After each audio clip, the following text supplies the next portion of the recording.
pagi mulai memudar. Cahaya mentari mulai menampakkan sinarnya di ufuk timur.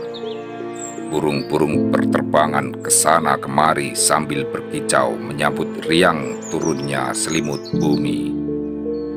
Seiring dengan pancaran sang surya menghalau kelamnya malam, sungguh suatu pagi yang amat cerah, secerah senyuman para prajurit Pajang yang dipimpin oleh para kerabat Selo.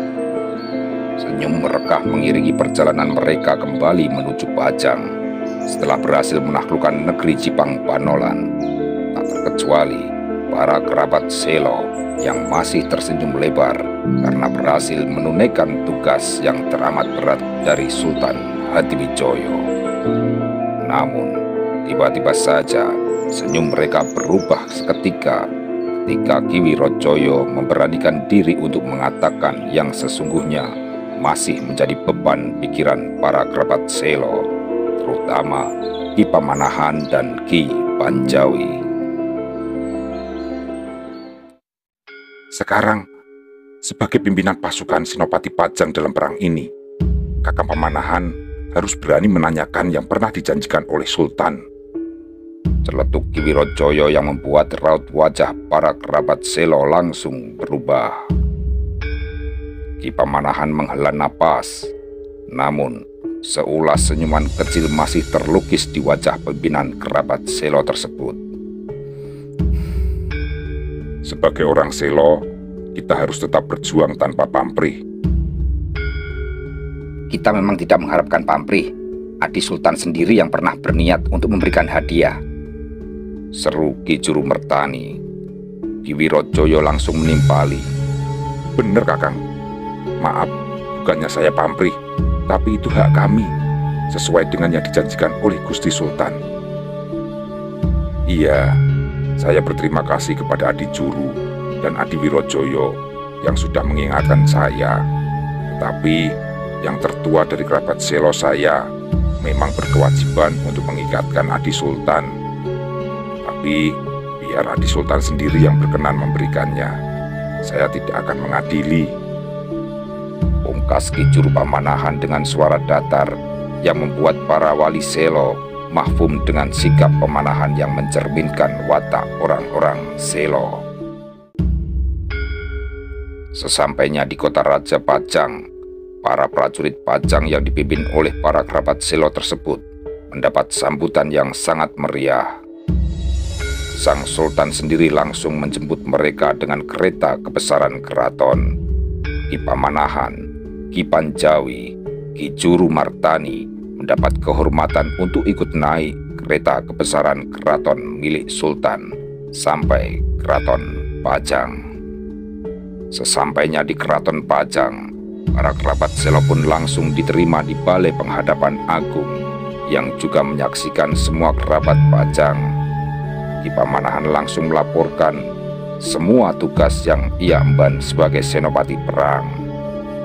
Sultan Hadiwijaya pun memberikan ucapan selamat dan terima kasih kepada semua kerabat Selo tersebut.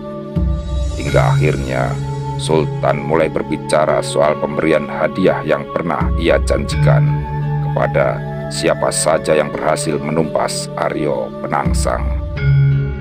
Dengan terbunuhnya Aryo Penangsang, negeri Jipang Panolan tidak berarti apa-apa lagi bagi Pajang, ucap Sultan.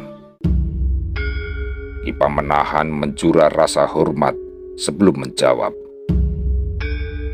Benar, Gusti.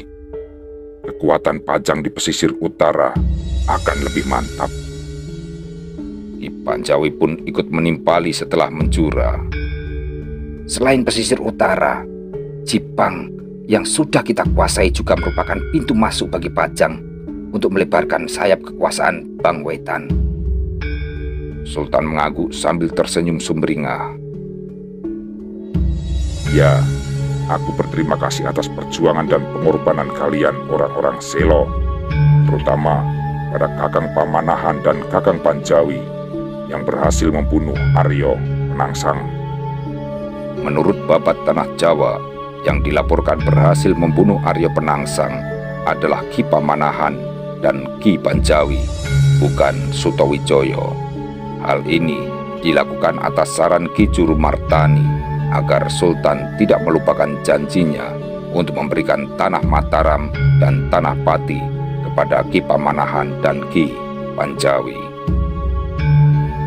Secara khusus, saya juga berterima kasih kepada Kakang Juru Martani yang sudah memberikan saya saran juga taktik untuk mengalahkan Arya Penangsang. Dan tak lupa, saya juga berterima kasih kepada Dimas Wirojoyo yang berhasil membunuh Patih Mentahun. Lanjut sang Sultan. Rapat Selo mencurah rasa hormat dengan kepala tertunduk dalam-dalam. Alangkah bangga dan bahagianya mereka mendapatkan pujian begitu rupa dari Sultan penguasa tanah Jawa yang baru ini. Sultan menatap para kerabat Selo dengan tatapan bangga. Kemudian ia berujar, "Nah, sekarang aku mau bicara soal hadiah. Sebelum kalian berangkat perang, saya pernah berjanji bahwa barang siapa yang membunuh Arya Penangsang akan saya berikan tanah Pati sebagai hadiah. Tapi masalahnya sekarang ada 2 orang yang melakukannya. Dan sebagai raja, saya harus menilai adil dan tidak pilih kasih." Sultan kemudian menatap Ki Pamanahan dan Ki Panjawi. Baik Kakang Pamanahan maupun Kakang Panjawi harus mendapatkan hadiah yang cukup pantas. Bagaimana Kakang Pamanahan? Ampun Gusti, saya sebagai yang lebih tua akan mengalah. Biarkanlah Adi Panjawi yang memutuskan, jawab Ki Pamanahan dengan sungkan. Bagaimana Kakang Panjawi? Tanya Sultan. Ampun Gusti, saya menyerahkan keputusan kepada Gusti yang jauh lebih bijak daripada kami, jawab Ki Panjawi yang juga nampak sungkan. Bagaimana Kakang Pamanahan? Tanya Sultan kembali kepada Ki Pamanahan. Ampun Gusti, hamba setuju dengan Adi Panjawi. Kami percaya Gusti Sultan akan memutuskan masalah ini seadil-adilnya, jawab Ki Pamanahan yang tak mau pamrih. Awalnya, saya sudah mempunyai daerah yang bagus, lagi subur walaupun masih berwujud hutan belantara. Yang kumaksud adalah Alas Mentoa atau Tanah Mataram. Usul Sultan yang tentu saja langsung diamini oleh Ki Pamanahan dan Ki Panjawi. Sekarang, bagaimana? Siapa yang akan memilih Alas Mentoa dan siapa yang akan memilih Tanah Pati? Terserah Kakang berdua. Lanjut Sultan. Baik Ki Pamanahan ataupun Ki Panjawi tidak langsung menjawab.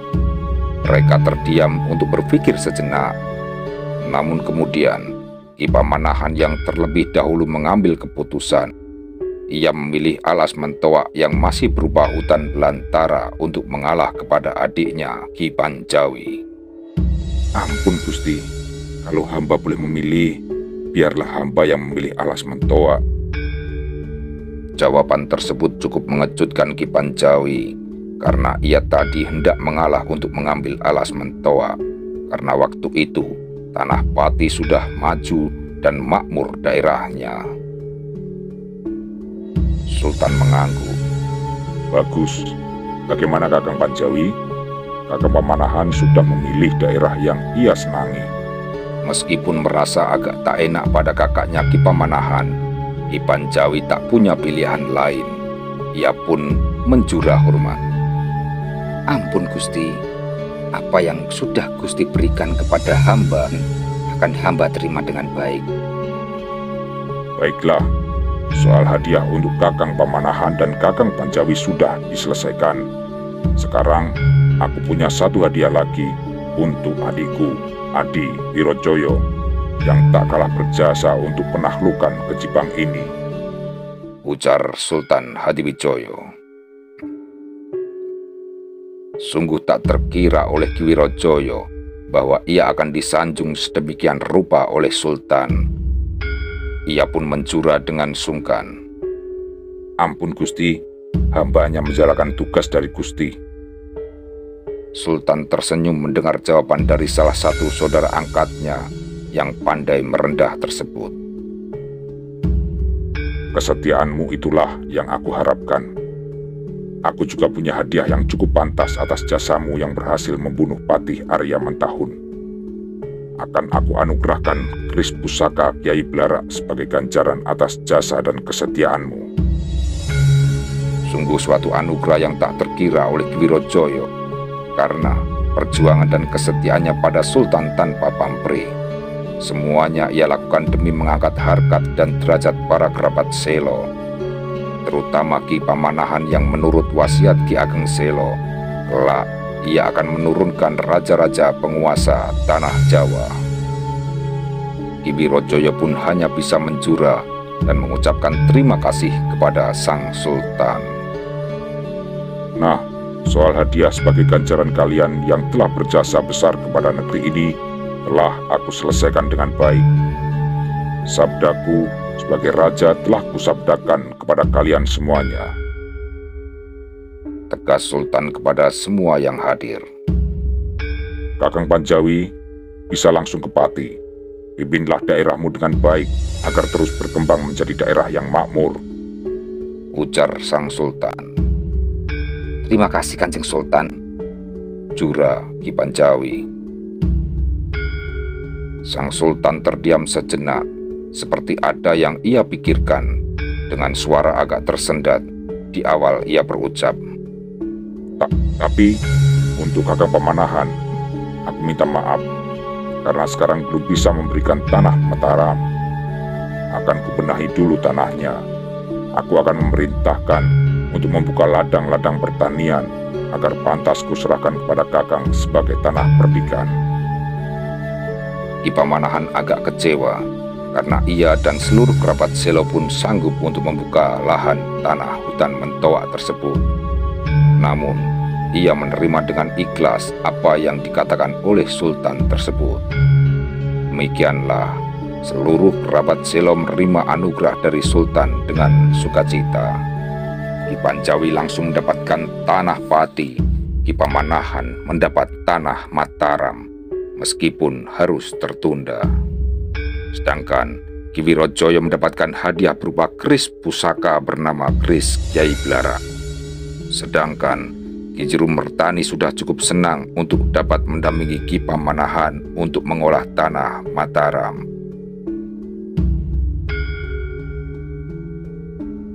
Tanpa terasa, 1 tahun pun berlalu.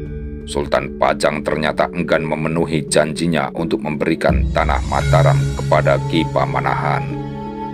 Ki Pamanahan pun merasa tak enak hati karena sudah mengumpulkan seluruh kerabat Selo di Pajang yang telah ia minta untuk bersiap membuka dan mengolah alas Mentoa. Ki Pamanahan merasa sangat malu dan tak enak kepada seluruh kerabat Selo. Selama itu, Ki Juru Martani dan Ki Wirojoyo senantiasa mendampinginya dan memberikan nasihat agar Ki Pamanahan selalu dapat bersabar untuk menunggu Sultan Hadibijoyo menepati janjinya. Meskipun selama itu tak ada tanda-tanda Sang Sultan untuk menepati janjinya tersebut, karena tak ada seorang pun orang Pajang yang dikirim ke alas Mentoa untuk membuka lahan hutan, apalagi membuat sawah ladang di sana. Lama-kelamaan, Ki Pamanahan dan Ki Juru semakin menyenangi Ki Wirojoyo yang selalu mendampinginya. Mereka dengan setia memberikan masukan-masukan yang berharga bagi kedua pemimpin kerabat Selo tersebut. Ki Wirojoyo selain bijak dan cerdas, ia juga mempunyai kesaktian yang tinggi sehingga bisa diandalkan oleh Ki Pamanahan untuk membantunya. Dan Ki Pamanahan pun tak segan untuk mengangkatnya sebagai seorang kepercayaan selain Ki Juru Martani. Atas kesetiaannya dan semua bakatnya tersebut, Ki Pamanahan pun berjanji dalam hatinya bahwa kelak apabila ia dan keluarganya mendapat kemuliaan, ia akan membagi kemuliaan tersebut dengan Ki Wirojoyo beserta keluarganya. Ki Juru Mertani pun sangat menyukai Ki Wirojoyo karena orangnya dapat diandalkan.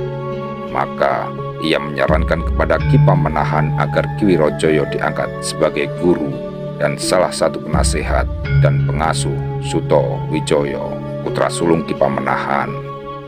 Ia juga menyarankan apabila kelak Ki Pamanahan sudah menjadi penguasa bumi Mataram, agar Ki Wirojoyo diangkat menjadi salah satu pejabat penting di Mataram. Dalam masa penantian pemberian tanah Mataram kepada Ki Pamanahan, Sutowijoyo pun banyak berjasa besar kepada Pajang. Satu waktu, Sultan Hadiwijoyo memerintahkannya untuk mendampingi senopati perang, mendampingi Pangeran Benowo atau putra mahkota Sultan untuk menaklukkan Bangwetan. Selama masa penaklukan Bangwetan itu, Ki Wirojoyo diminta oleh Ki Pamanahan untuk mendampingi dan mengawal keselamatan Sutowijoyo yang bisa ia lakukan dengan baik. Sutowijoyo yang juga merupakan putra angkat Sultan dapat melaksanakan tugasnya dengan gemilang. Hampir seluruh wilayah Bangwetan takluk pada Pajang, meskipun untuk menaklukkan Surabaya, Tuban, dan Madura, Sultan Hadiwijoyo harus menaklukkan secara politik, yakni mengangkat para adipati menjadi menantunya. 2 tahun kemudian, Ki Pamanahan mendapatkan haknya, yaitu alas mentoak dari Sultan Hadiwijoyo berkat bantuan Sunan Kalijaga. Selidik punya selidik, ternyata Sultan enggan memberikan tanah Mataram karena ia khawatir oleh ramalan Sunan Giriprapen yang mengatakan bahwa kelak di Mataram akan lahir seorang raja yang akan menguasai seluruh Jawa dan mengalahkan Pajang. Hal itu ditepis oleh Sunan Kalijaga dengan memberikan saran kepada Sultan agar menyuruh Ki Pamanahan selalu setia kepada Pajang. Ki Pamanahan pun berjanji setia kepada Pajang. Namun, ia tidak berjanji kesetiaan keturunannya kelak itu merupakan rahasia ilahi. Setelah mendapatkan tanah Mataram dan bersiap untuk membuka tanah yang masih berupa hutan perawan tersebut, Ki Pamanahan mengangkat Ki Jurumertani sebagai penasihat tertinggi dan mengangkat Ki Wirojoyo sebagai tangan kanan untuk memimpin para pria Selo membuka alas mentoa. Malam itu, Ki Jurumartani, Ki Wirojoyo, Ki Surokerti, dan Sutowijoyo berkumpul di rumah Ki Pamanahan untuk membahas keberangkatan seluruh kerabat Selo dari Pajang ke alas mentoa. Alhamdulillah Kakang, kesabaran Kakang Pamanahan menuai keberhasilan, ungkap Ki Wirojoyo dengan wajah berseri-seri yang mengungkapkan rasa syukur. Amat gembira ia bahwa penantian pemimpin kerabat Selo itu berakhir sudah. Meskipun seperti ditunda-tunda, tapi saya tetap yakin tak ada dusta dan khianat dari ucapan dan janji Dinda Sultan Hadiwijoyo. Sultan Agung pasti akan memenuhi janjinya, ucap Ki Jurumartani yang juga nampak sumringah. Ki Pamanahan mengangkat kepalanya. Tak coba ia sampaikan bagaimana akhirnya Sultan terpaksa menyerahkan tanah Mataram setelah Sunan Kalijaga turun tangan untuk menyelesaikan masalah ini. Ia merasa tak perlu mengungkit-ungkit masalah itu, selain tak mau menjelek-jelekan Sultan. Pada para tetua kerabat Selo tersebut, ia utarakan rencana kepindahannya.